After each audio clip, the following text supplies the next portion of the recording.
मला माहिती एक वेळा आपण उचललेला आहे ना, काही वेळा चालू केलं आपण, ठीक आहे, पण जेव्हा आपण एक वेळा उचलतो तेव्हा पुन्हा ते बसले नको पाहिजे ना.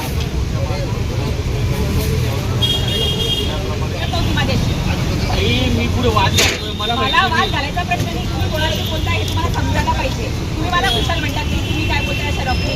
मी तुम्हाला किती वेळा सांगितलं मला ह्या परिसरामध्ये हॉकर्स नको. ते येतात कसं काय वारंवार येतात कसं काय, त्याचा धाक काढतो तुमच्यासाठी महापालिकेवर.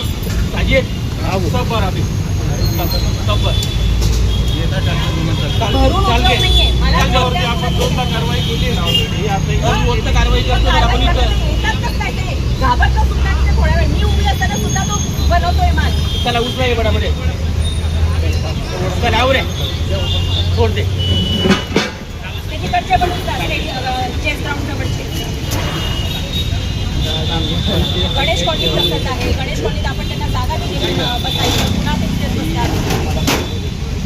मला घेऊन चला तुम्ही आता. मी उतरेल आता तुमच्याकडनं नाही होत. अहो मग माझं बोलणं आहे का मान घन होते आता पण आपण याला 2 वेळा कारवाई केली आहे ना, मग त्यांनी खरंच काय यायला पाहिजे ते काय तुम्हाला घाबरता प्रशासनाला बचत पाहिजे ना काहीतरी आपण त्यांच्यावर. म्हणजे आपण कारवाया करायचं का फक्त म्हणून ते बसतात ना.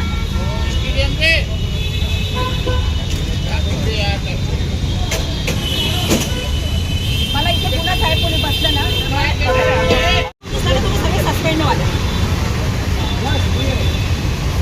हप्ते घेण्याची कामं पटकन करता येतात. मला इथे उद्यापासून एकही माणूस नको. ह्या साईडला नको, स्टेडियमच्या त्या साईडला नको. तिकडच्याही गाड्या उचला. चेस ग्राउंडच्या समोर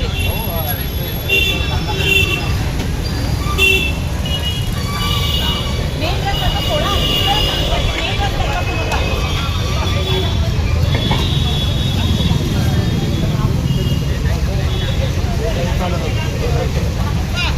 त्याला ऍक्शन घ्या त्याच्यावर. मी बघत नव्हती माझ्याशी बोलण्याची त्याची.